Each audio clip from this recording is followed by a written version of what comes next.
எகிப்தியரின் தலைச்சான்களை சங்கரித்தவரை துதியுங்கள். அடுத்து 136:11 என்ன சொல்கிறது? இஸ்ரவேலை புறப்பட பண்ணினவரை துதியுங்கள். பார்த்தீங்களா, அடிமைத்தனத்திலிருந்து நீக்கினவர், இஸ்ரவேலை புறப்பட பண்ணினவர் என்று அங்கே ஆரம்பிக்கும். அங்கே அவர் சொல்றார் பாருங்க, துதியுங்கள், அதை நினைச்சு துதியுங்க. ஆனால் எகிப்தியர்களுக்கும் எகிப்தில் இஸ்ரவேலர்கள் அடிமையாக இருந்ததற்கும் தாவீது வாழ்ந்த காலத்துக்கும் எவ்வளோ கேப் இருக்குது. கிட்டத்தட்ட 800 ஆண்டுகள் கேப் இருக்குது. 800 ஆண்டுகளுக்கு முன்பாக நடந்த விஷயத்தை திரும்பவும் இஸ்ரவேலுக்கு ஞாபகமூட்டி சொல்றாரு. பார்த்தீங்களா, எகிப்தியரின் தலைச்சான்களை சங்கரித்தவரை துதியுங்கள், இஸ்ரவேலரை புறப்பட பண்ணினவரை துதியுங்கள். அப்ப அங்கே பெரிய அற்புதங்களையும் அடையாளங்களையும் செய்து இஸ்ரவேல் மக்களை தன்னுடைய ஜனமாக அடையாளப்படுத்தி கொண்டார்.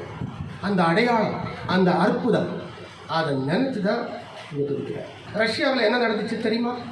இந்த வாரம் என்ன நடந்துச்சு? பெரிய சுனாமியை நீங்கள் பார்த்தீங்க, பெரிய 8.8 பெரிய பூகம்பத்தை நீங்கள் பார்த்தீங்க, வீடெல்லாம் எப்படி புரட்டி விட்டுச்சுன்னு நீங்கள் பார்த்துருப்பீங்க. ஓகேயா? அதுக்கப்புறம் எரிமலை, 3 விஷயத்தை கர்த்தர் அனுப்பியிருக்கிறார். முடியாது, ரஷ்யா என்று சொன்னாலே இனிமேல் வருங்காலத்தில் கர்த்தருடைய கரம் அங்கே அதிகமாக இருக்கும், ஆப்போசிட்டாக இருக்கும். ஏன்னா அது இஸ்ரேலுக்கு எதிராக படையெடுக்க பண்ணுவார்.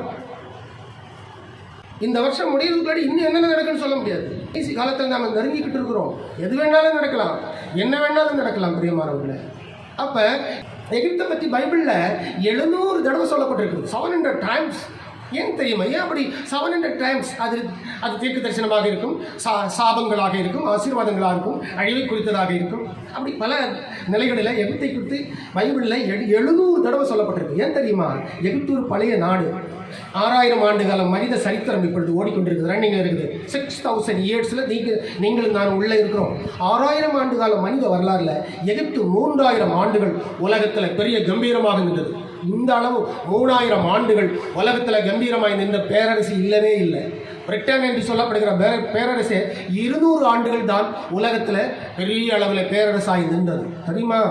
ஆனால் எகிப்து 3000 ஆண்டுகள். இன்னும் நாம அந்த சரித்திரத்துக்குள்ளாடி போகும்போது அறிவியல், சிற்பம், கட்டடக்கலை, சாஸ்திரங்கள், நாகரீகம், மாந்திரீகம், இவை எல்லாவற்றிலுமே எகிப்து சிறந்ததாக இருந்தது. எகிப்தில் இருக்குது இல்லையா அந்த மம்மிஃபிகேஷன் சிஸ்டம். ஒரு மனுஷன் இறந்தான்னா கொடலையும் ஈரலையும் எல்லாத்தையும் வலிச்சு பிடுங்கி எரிஞ்சு உப்பை போட்டு அதை கழுவி நேட்ரோனை உள்ள புகுத்தி மறுபடியும் ஊசி வச்சு தச்சு கட்டி அழகா ஒரு கஃபினுக்குள்ளாடி வச்சு வைப்பாங்க. கருவாடு மாதிரி அந்த மூஞ்சி இருக்கும். அதுக்கு பேர் தான் மம்மி. ஆபிரகாம் கூட பஞ்சம் உண்டாகும் போது எகிப்துக்கு தான் போனார், களஞ்சியம் என்று சொல்லலாம். ஆனால் இந்த எகிப்துக்கு எதிராக கர்த்தர் தீர்க்க தரிசனம் சொல்லியிருக்கு. எசாயா, எரேமியா, எசேக்கியேல், யோவேல் ஆகிய இந்த 4 தீர்க்க தரிசிகள் பயங்கரமாக எகிப்தை குறித்து தீர்க்க தரிசனம் சொல்லியிருக்கிறார்கள். ஏன் தெரியுமா? எகிப்து 400 ஆண்டு காலம், 400 வருஷம் இஸ்ரவேலர்கள் அங்கே இருந்தபடினாலே கிஸ்ஸா பிரமிடுகள் உட்பட அநேக பிரமிடுகளை கட்டினார்கள். இஸ்ரவேலுக்கு சரியான சம்பளம் இல்லை, இஸ்ரவேலுக்கு சரியான சாப்பாடு இல்லை, இஸ்ரவேல் மக்களுக்கு சரியான உறைவிடம் இல்லை, உறங்குவதற்கு கூட நேரம் இல்லை, அடிமைகளாக நடத்தப்பட்டார்கள். அதனால்தான் எகிப்தியரின் தலைச்சான் பிள்ளைகளை சங்கரித்தவரை துதியுங்கள், அவர் கிருபை என்றும் உள்ளது. இஸ்ரவேலை புறப்பட பண்ணினவரை துதியுங்கள், அவர் கிருபை என்று உள்ளது என்று அவர். சோபத்தாத்தாவுடைய பையன் காமுடைய பையன் மிஸ்ரா வம்சம் பரவின இடம்தான் எகிப்தியர்கள். காமின் தேசம் என்று தாவீது சொல்லுவார். காமின் தேசம். எகிப்தில் 2000 கடவுளார்கள் வணங்கப்பட்டார்கள். அதில் பிரதான கடவுள் டா என்கிற அந்த தெய்வம். இந்த தெய்வம் தான் எகிப்தை உருவாக்கினாரு, நதிகள் எல்லாம் உருவாக்கினாரு, கண்டங்களை உருவாக்கினார், விளைச்சலை பெருக பண்ணினார். காட் ஆஃப் யூனிவர்ஸ் என்று சொல்லி அவர்கள் நம்பினவரினாலே காட் டா, அந்த டா தெய்வத்தின் மாளிகை என்கிற அந்த அர்த்தத்தில் தான் எஜிப்டா என்கிறது எஜிப்ட் என்று மாறிச்சு. சரியான சார், எஜிப்ட் என்று மாறிச்சு. ஆக காமின் தேசம் என்கிற அந்த பேர் மாறி எஜிப்ட் என்கிற அந்த பேர் வந்துச்சு. ஏன்னா 3000 ஆண்டுகள் அது வந்து உலகத்தை ஆண்டு இருக்கிறது, உலகத்தில் கம்பீரமாக நின்றிருக்கிறது.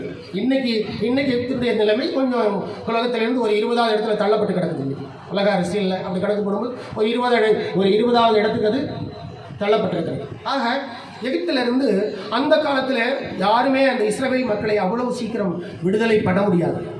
ஏன்னா எகிப்து அவ்வளவு ஒரு வல்லரசாக இருந்தது. அந்த பார்வோனுடைய ஆட்சிகள் அவ்வளவு மரண பயத்தை மற்றவர்களுக்கு கொடுக்கக்கூடியதாக இருந்தது.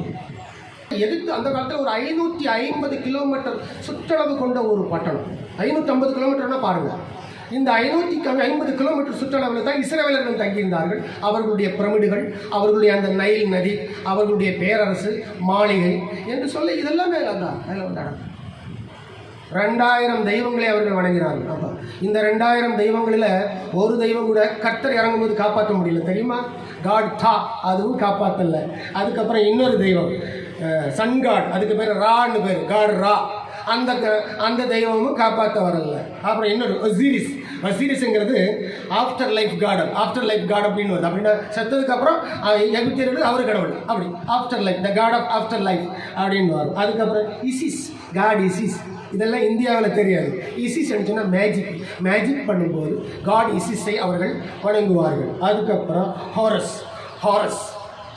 ஹாரஸ் அப்படிங்கிற அந்த காட், இந்த ஹாரஸ்ங்கிற காட் ஸ்கை காட், அவர் வானத்திலே இருந்துகிட்டு இருப்பார். அதுக்கும் சிலைகள்லாம் இருக்குது. அப்புறம் இன்னொரு காடு அனுபிஸ் அப்படின்னு, காட் ஆஃப் மம்மிஃபிகேஷன், அதுக்கு பேர் அனுபிஷ் அப்படின்னு, காட் ஆஃப் மம்மிஃபிகேஷன். அப்போ மம்மிஃபிகேஷன் சொன்னால் அந்த எகிப்தியருடைய அந்த மன்னருடைய குடலை எல்லாம் பிடுங்கிட்டு மம்மிஃபிகேஷன், அந்த நேட்ரோன்ங்கிற அந்த மருந்தை தடவி உள்ள புகுத்தி நூல் போட்டு தச்சு வைப்பாங்க இல்லையா, அதுக்கு பேர். அதை செய்யும்போது இந்த கடவுளை தப்புவாங்க. ஸோ இப்படி 2000 கடவுள் அன்றைக்கு அவர்கள் வணங்கியிருக்கிறார்கள். கர்த்தர் இறங்கும்போது யார் முன்னாடி நின்னா?